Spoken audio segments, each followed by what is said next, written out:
Marc, to the vodcast for de-radicalization and rehabilitation. We're very happy to have you with us today. And first of all, let me ask you to introduce yourself and tell us how you became involved in this type of work. Hello, and thank you very much for having me today. So I'm Marc Hecker. I'm the Director of Research at the French Institute for International Relations. That's a think tank based in Paris. And I'm also a research fellow at the Security Studies Center here at IFRI. So IFRI stands for Institut Français des Relations Internationales, the French Institute for International Relations.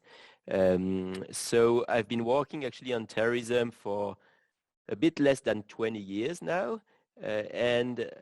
First I started really analyzing the evolution of the threat. At the time it was mainly Al-Qaeda and then of course ISIS. But after a while, I'd say after having worked a decade on these issues, of course the threat started to move to Europe much more evidently. And especially in France, because of course there had already been attacks in 2004 in Madrid, in 2005 in London, but in France there had been no attack during this period until 2012 with the Mohamed Merah attacks in Toulouse and Montauban in the southwest of France.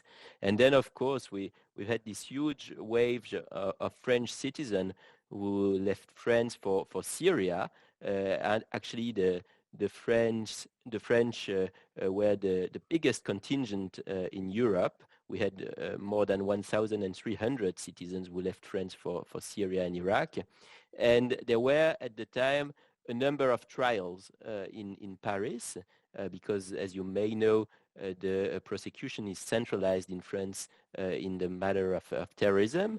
So the prosecutions take place in Paris. And I attended a couple of trials.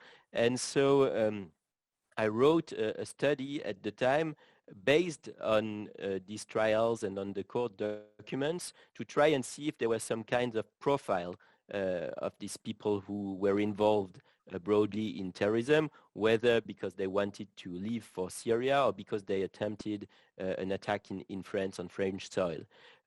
So this study was called 137 Shades of Terrorism. It's available online.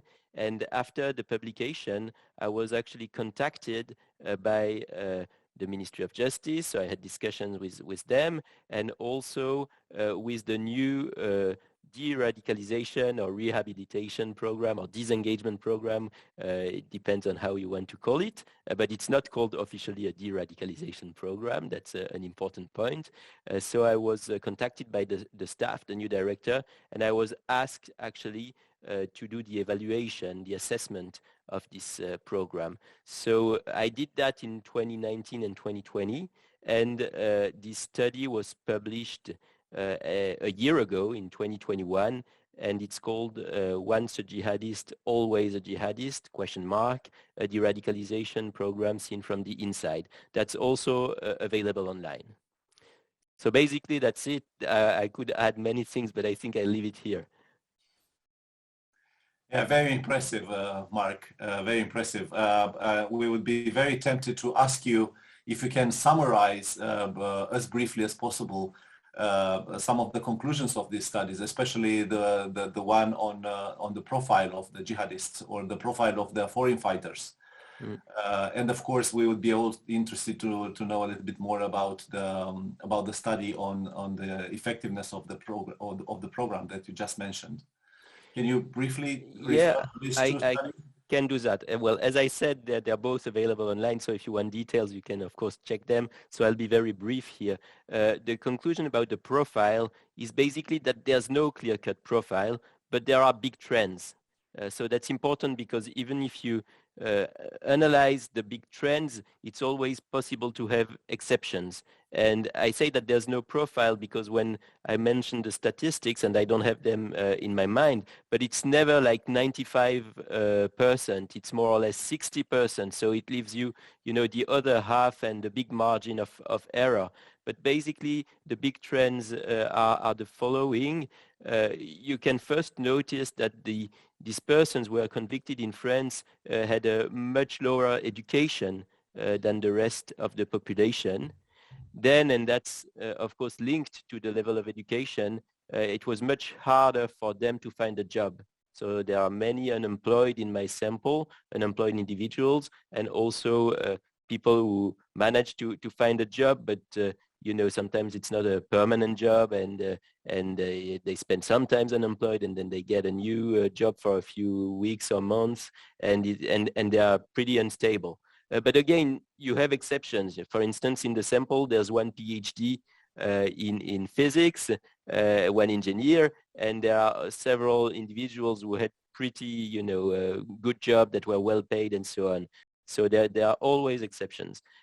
Then another important feature was the place where they lived. So there are actually several of these individuals, a majority, who live in the suburbs of pretty poor areas. They usually do not come, you know, from the fancy areas of Paris, even though, again, there are exceptions. And it's important to mention them because usually these exceptions attract the light of the media. So there were several media reports in France about, you know, these jihadists from the 16th arrondissement of Paris, or these jihadists with an impressive educational background. But the fact is that that's clearly not the main trend. Another interesting feature is the link with petty criminality. So there's approximately half of my sample that who have a criminal background, but usually they are petty criminals, you know, not big gangsters. And another interesting feature is the nationality. Actually, it's pretty impressive because 90%, more than 90% of the individuals in my samples had the French citizenship. Sometimes they were dual citizens, but those who had only a foreign citizenships were really a tiny minority in this sample. And here, so this study dates back to 2018, and there may have been a change in the past 2 years because in the most recent attacks, actually, there was probably a majority of foreigners. So that's an interesting evolution to note. And one of the last features that I can mention here is the religion. So most of the individuals in my sample were Muslims, and I think that it was something like 75% of them were born in Muslim families, and 1/4 were converts. So that's basically for the big trends. But again, it's important to say, A, that it's not a clear-cut profile, and B, it may still evolve. Yeah, very good points. Very good points. So there is no such an ideal type of foreign fighter or something like that, and there is no clear cut between different you know, subgroups of from this group. So yeah, and it's dynamic. And one interesting feature that shows also this difference is that there were very few females in my sample. And it's actually because my sample was based on judicial cases in France. And until recently, that is to say 2016, 2017, females actually were more perceived as victims than really responsible for their own radicalization. And the policy changed at the end of 2016 after a terrorist attempt that took place near Notre Dame Cathedral in Paris, and that was perpetrated by 3 women. And then the judicial system decided to prosecute more and more women. And so here you can see basically that if you do my study again today, there will be much more women than a few years ago. Yeah. And yeah, and then we're curious about the study Once a Jihadist, where you looked at the Paris program, and can you guide us a bit through what are the key elements or the state of the art in the program that you would want to share for practitioners working in this field? So first, what I did is that I did a review of literature, and it's striking. There's a lot of literature on radicalization, on de-radicalization, disengagement, rehabilitation, but also even on the evaluation of these programs. So The first thing is that really you can measure that a lot of money was poured into this field over the past decade, and a lot of attention was paid by researchers coming from different disciplines to try and understand the phenomenon of radicalization and disengagement. So that's the first point. And here it's hard to summarize, but there are a number of interesting points that could be noted. For instance, usually there are recommendations for multidisciplinary programs with different pillars, and you can see a convergence in the world among different programs with always the same three pillars: the social pillar, the psychological pillar, and the ideological pillar as well. Another interesting feature is that there are a lot of research on what triggers radicalization. So the push and pull factors, and the notion that you can draw a hierarchy of priority between these push and pull factors. There are also a lot of things about the micro level, the meso level, and the macro level, and everything is very interesting. But my feeling, and it's a bit controversial, what I'm going to say now, is that we're reaching some kind of glass ceiling in terms of research. So there's been a lot of research, as I've said, a lot of progress probably, but 10 years ago, even a bit more, because I think it was in 2011, Marc wrote his famous article, The Stagnation in Terrorism Research, and it really triggered an important controversy. But I think that he had a point. Namely, we are still unable today, even 10 years after his article, to say clearly and confidently what are the main drivers that can lead someone from radicalization to terrorism. And we're still unable to say, for instance, if you take a database of radicalized individuals, we're still unable to say, well, among this huge database with 1,000 individuals, those who are really dangerous are these 10 ones. And here, again, I think it's a glass ceiling. I'm not really confident that we will be able in the coming years to pass and to break this glass ceiling. Yeah, that's a very good point. But I tend to agree with you as far as quantity is concerned. We do have a lot of studies. And I think I've read a report one day about, I don't know how many books and how many articles are published every day on the topic.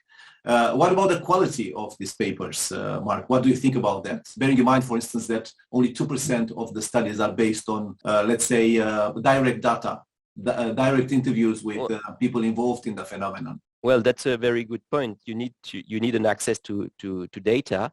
And that was one of the main points in Marc Sageman's research. He was basically explaining that those who had the data belonged to the intelligence agencies or the police, and they were not trained to do research. And on the other hand, the researchers did not have access to the right data. Well, things I think have improved, at least slightly. And one example is my own research, the report that I just mentioned. And so I started by recounting the review of literature, but then I had a direct access to the program and also a direct access to some people involved in the Ministry of Justice and in the Ministry of Interior. And I was actually very, very positively surprised by the level of access that they gave me. And of course, I'm not the only one who had the chance to have this access. And there are a number of very good reports that have been published over the past decade that clearly showed that the researchers had some level of confidence by the authorities and then certain access to the data. Of course, there are still limits. It's still not that easy to go to jail, for instance, to conduct research. It's still almost impossible to have access to classified database and to lead a proper research on a database of radicalized individuals. But still, I mean, there have been improvements, but there's still room for more improvements in the coming years. Well, and from that, and really from your, I mean, you have a long experience, and you referred to all these studies and knowledge. What would you say, from your perspective, what would be the advance of this field the coming 5-10 years? How would you estimate that? It's very hard to answer this question. Honestly, I don't know, for instance, what could be the new development in neuroscience, for instance, that could be helpful for this field. But again, I perhaps take another perspective and tell you that actually I'm worried that there might be regressions in the coming years. And let me explain that. We're now reaching the end of a strategic cycle. It's the end of the strategic cycle of the war on terror. That cycle started in 2001. And with the withdrawal of the US troops in Afghanistan in 2021, it was clear that the US wanted to close this strategic cycle. And the way I would put that is that there's a CT fatigue, a counterterrorism fatigue, but there's also a counter-radicalization fatigue, I'd say. There have been a lot of experiments, a lot of very good results, but also a lot of disappointments. And the thing is that the strategic priorities are changing now. So terrorism is a less important strategic priority today than it was 5 or 6 years ago. And other strategic priorities have appeared. For instance, and it's obvious now, the rise of Russia in Europe and the aggressiveness of Russia, especially on the eastern flank of Europe. But if you take a more global picture, there's also the rise of the US-China rivalry, and the fact that this rivalry will require some resources dedicated to some kind of armaments, for instance, of some kind of warfare that are different from counterterrorism. And even if you take a broader picture outside of the security field, you have other stakes that are very important, like the climate change and energy transition, like health issues after the COVID crisis, and all these issues require resources, and they divert the attention from radicalization and terrorism. So the fear that I have is that the authorities will be less focused on terrorism, and in a way it can be explained because there are less attacks and because the ISIS sanctuary has been destroyed in Syria and Iraq. But the fact is that what we can see is that the threat is still here. It's less obvious than in 2015, 2016 in Syria and Iraq. But if you look at the situation in the Sahel region, if you look at the situation even in Syria and Iraq, where ISIS is now gaining strength again, and if you look at the situation in Europe, where there are, it's true, less attacks, but there are still a lot of attempts, and if you also take into consideration the fact that dozens of jihadists are released every year from jail, I think that it would be really a mistake to forget counterterrorism, to forget counter-radicalization. So I think that one of the important challenge for researchers in these areas in the coming years will be to maintain the attention on the issue, because obviously the threat is evolving, but it's still here. Okay. Yes. Thank you very much for your warning, Marc. Listening to you,